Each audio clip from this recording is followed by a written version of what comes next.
Okay, plant reproduction has one paper, cut off all the dotted lines.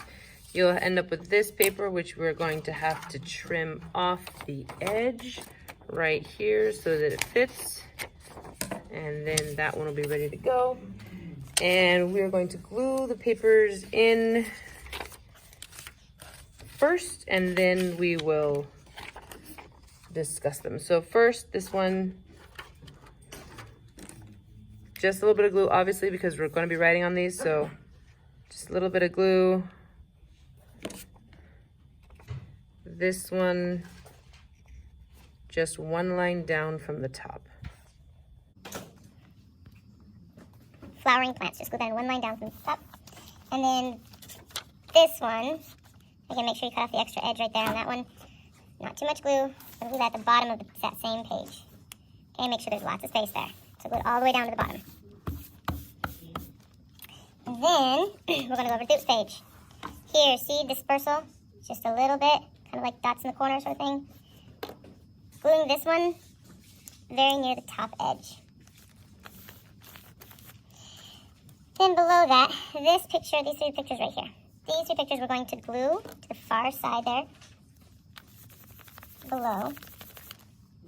And then, this one that says plant propagation, we are going to glue it right here, and this picture is going to get glued underneath it.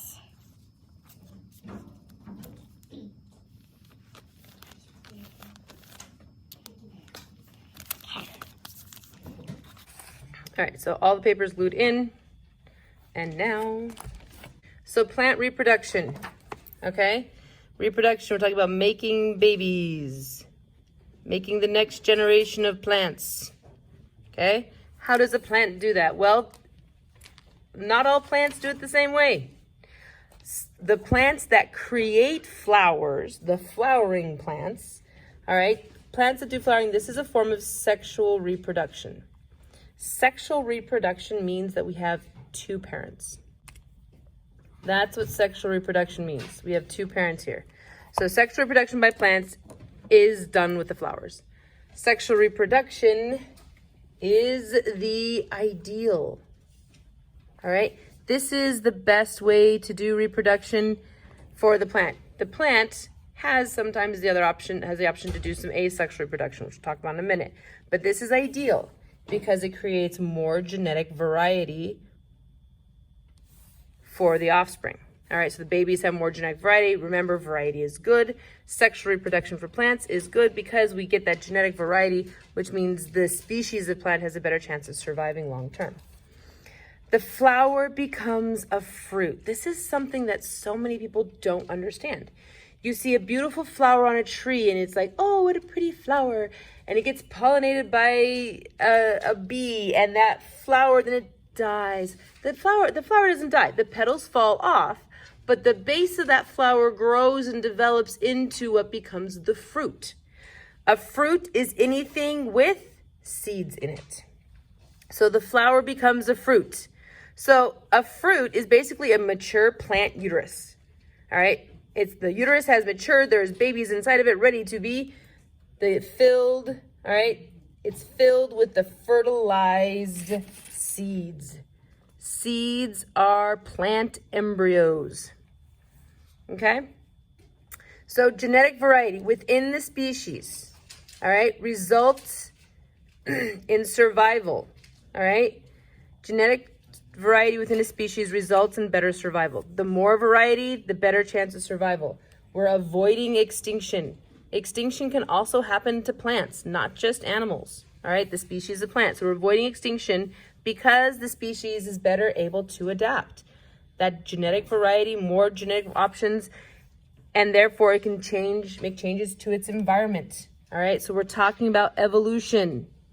We're talking about natural selection, all right? This applies to plants as well, that genetic variety within the plants. So, flowering plants, that sexual reproduction plants, this is good for the survival of the species. Now, a few terms. Pollination. Hopefully you've heard that word before, where the flower gets pollinated, All right, pollination is synonymous to fertilization. Fertilization is when the male and the female gametes come together. The egg and the sperm come together. That's fertilization. In other words, we're just talking about sex. Pollination is fertilization is sex. Okay? We are combining the genetics of two parents.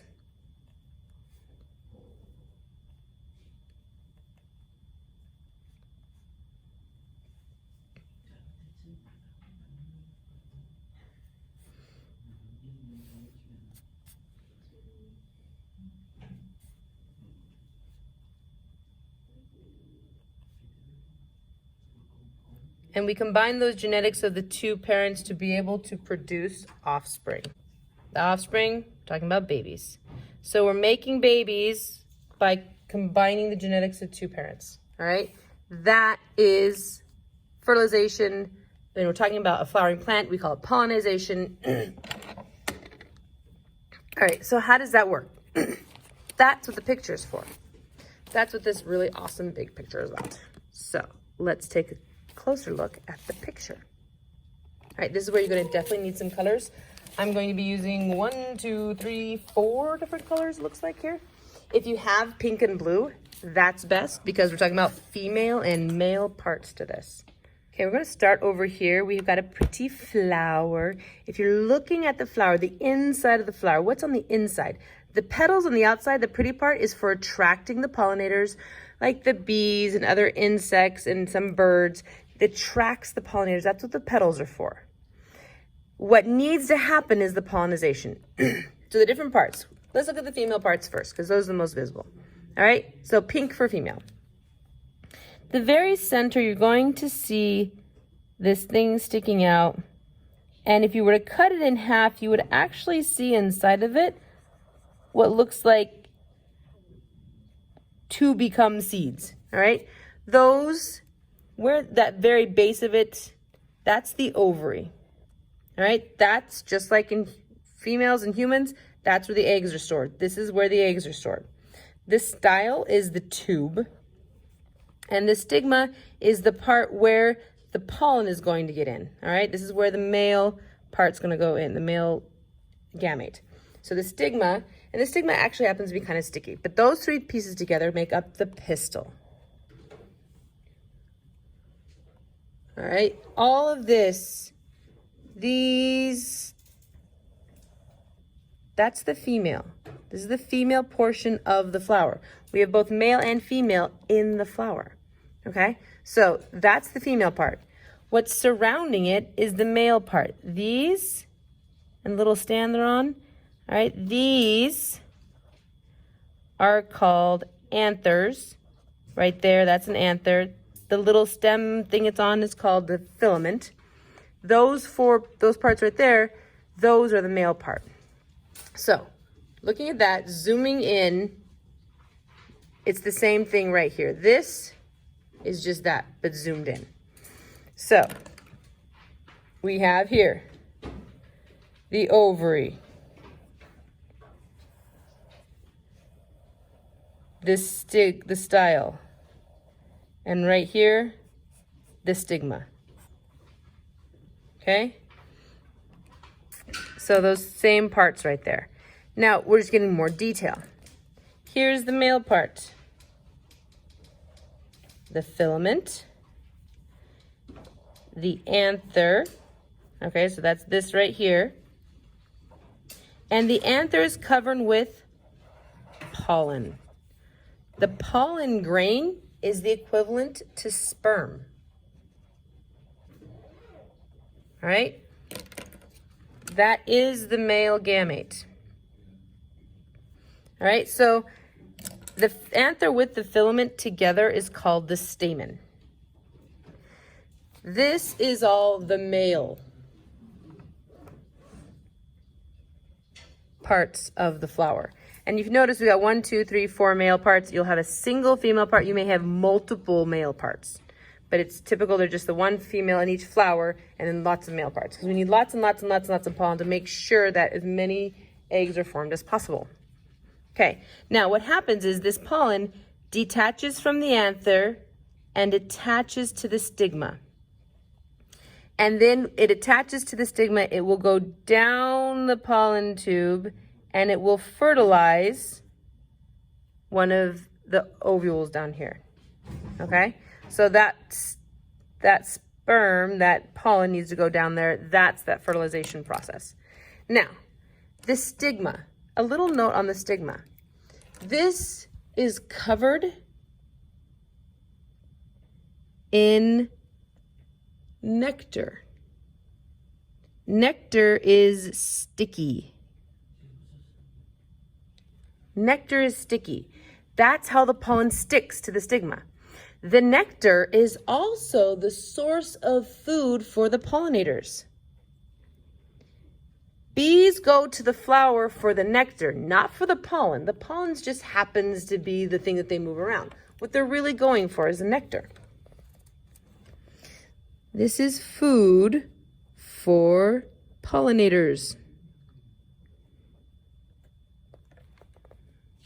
So things like bees, a variety of insects, hummingbirds, they all like nectar, okay? So that sticky stuff that's coming out of the stigma that's produced there, and that helps also the pollen to stick on, and then that pollen tube is formed and it goes down to pollinate, okay? To fertilize those eggs. Now, once each egg gets fertilized by a pollen grain, it develops and develops and develops, and we get the seed. The seed. This is a plant embryo. The seed is the plant embryo. Okay, it's not a baby yet. Once it gets planted, has a chance to grow, gets the water it needs, and starts to grow, that is the seedling. The seedling is a baby.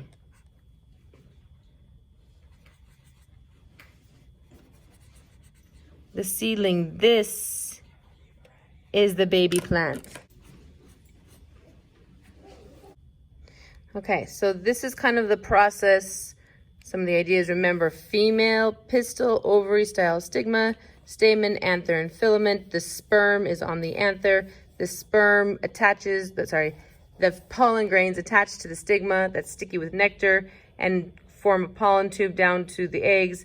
That sperm combines with the eggs, the pollen combines with the eggs and fertilization, and we start developing an embryo. That developed seed is the embryo. Once it has a chance to be planted in the ground with some water, it can start to grow and sprout, and we have a seedling that's just a baby plant. All right. Seed dispersal. So with seed dispersal, it's best to kind of understand like what we're talking about. So I'm going to take a side note for a minute. Imagine a big, gigantic mama tree, okay? And she has her lovely little fruits.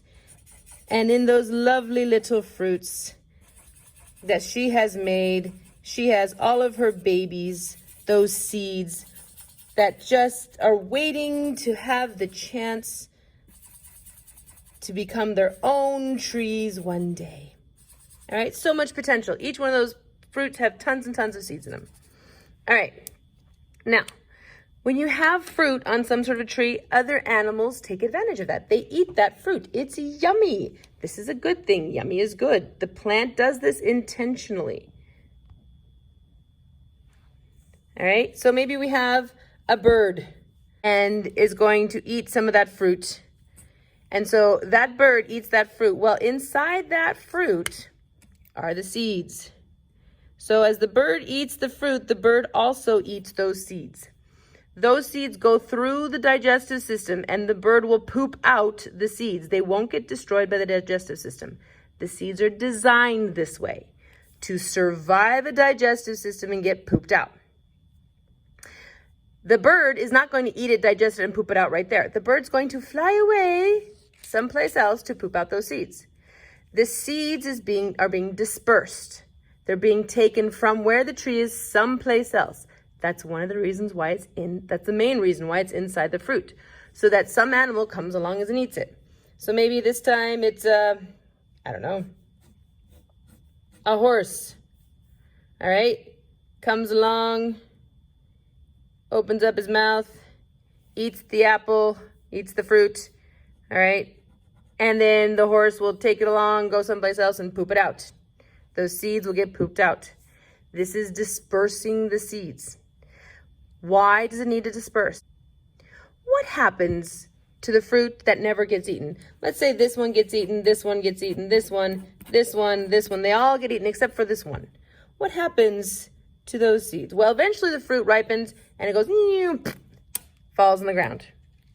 All right, it hits the ground and it starts to decompose.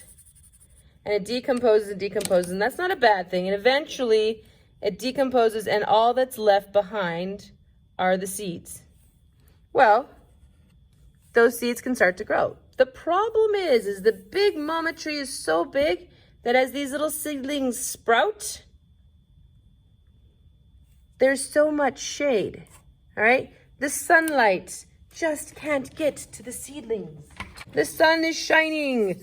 Ooh, nice bright sunlight. And the sun's trying to get down, and the sunlight doesn't get to the seedlings because of the shade of the tree. And if they don't get enough sun, the little seedlings die. Now, what if one of them happened to get enough sun and it starts to grow and it starts to grow and it starts to grow and it starts to grow? Now, the mama tree, who has her roots all over the place, and the baby tree are now going to compete for resources. They're going to compete for water. As it gets bigger, they're going to compete for light. They're going to compete for resources. Competition between mother and child. This is not good. All right? So, this is why the plants are designed, the seeds are in fruits, so they get eaten and taken someplace else, so they can spread all over the place, and we don't have the competition between the parent plant and the baby plant. Okay? So, back to the notes. Seed dispersal. Now, these are the common examples. There are many examples, but seed dispersal, we are moving seeds to a new location to avoid competition with the parent plant, so that mama plant and baby plant are not competing for the same resources like sunlight and water. All right. Wind is one way that seeds can be dispersed. So we go here to the picture. You see the dandelion? Okay. So this is an example that comes up every once in a while. It's called a dandelion. All right. Once it was a flower and then it matured into seeds and it starts to blow away. If you look at this, if you look at it very, very closely, that right there is a seed, a seed, a seed, another seed. Each seed has its own little parachute. So that seed has its own little parachute. The wind comes and poof, blows it away. That seed has its own little parachute and the wind comes poof and blows it away to spread the seeds around, to spread them away. Dandelions aren't the only ones that do it. That's just the most common example we're used to. That blowing of the seeds, using the wind to disperse the seeds. All right, another example are using some sort of a spike. Okay, so right here, burr grass. Inside of that, there are seeds. On the outside, it has these things right here. If you look at it, those little spikes on it, those little spikes or spines, also thorns, you can kind of look at them as thorns, however you want to call those help the little seed pod. This is the fruit, all right?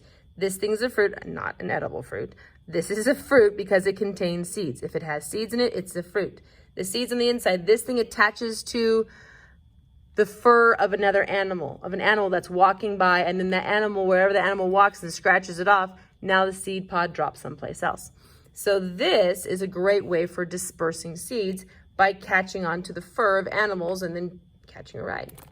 Okay, so again, the seeds There are seeds inside of there. Seeds.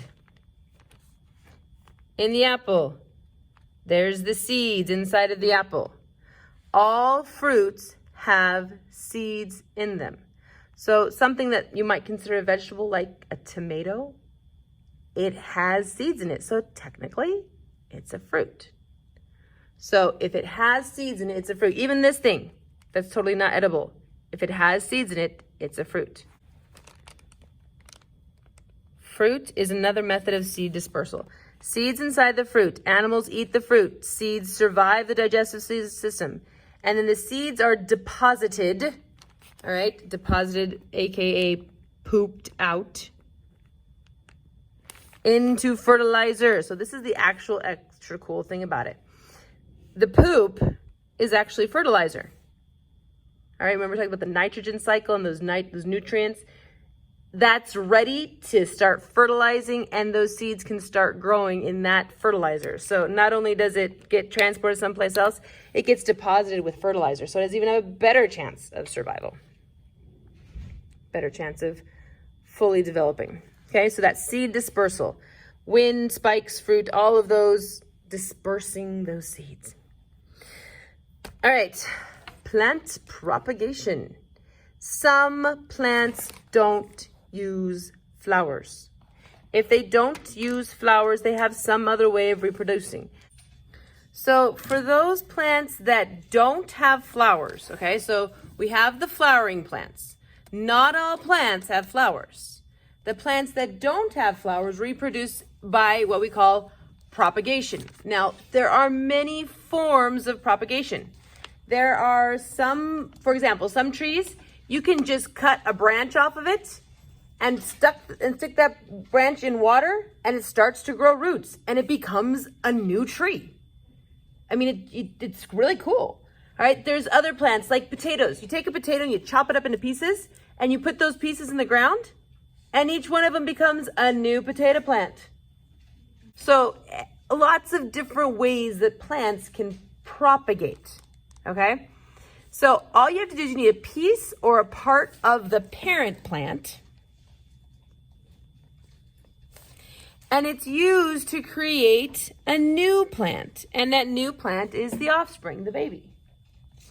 This is a form of asexual reproduction. So that A right there, asexual, means not sex. In other words, one parent.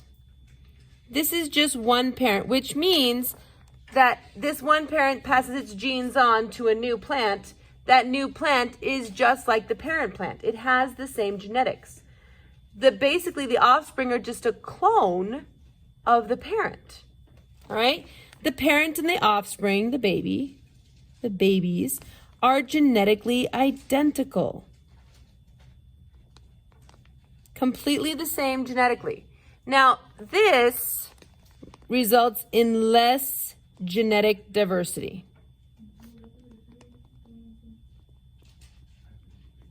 Now, variety is what? Good. Less variety, not so good, okay? It's still reproducing. Reproduction is good, but less genetic diversity, not the best option. That's why the flowering plants are ideal. That's why we want to have flowering plants, because it provides that genetic variety, okay? All right, this is one form of plant propagation. So you start over here with the main plant. This is the parent plant, okay? That plant's growing, it has its stem, it has its leaves, it has its own little root system. It's a happy growing plant. Then to do this propagation, it will put out what's called a runner or a stolon. This is a stem, but instead of growing up, it grows to the side. And it grows out, and when it touches the ground, new roots will start to form, and new vertical stems with their own leaves. And then that one will put out a runner, and when it hits the ground, new roots and new stems with new leaves. Each one of these is a unique new plant. That very, very end right there, that new runner that's looking to find a place to put down roots, that's called a bud. All right? Now here's the really interesting thing about this. If you were to take a pair of scissors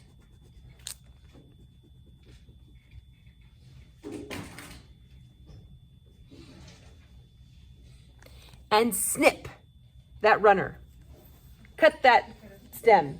Normally when you cut a stem on a plant, you're like, oh no, something's going to die. Nothing dies.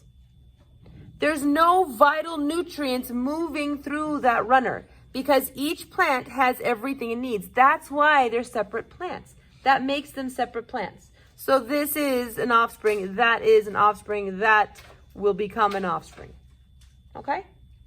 So that's a form of plant propagation. Plant reproduction.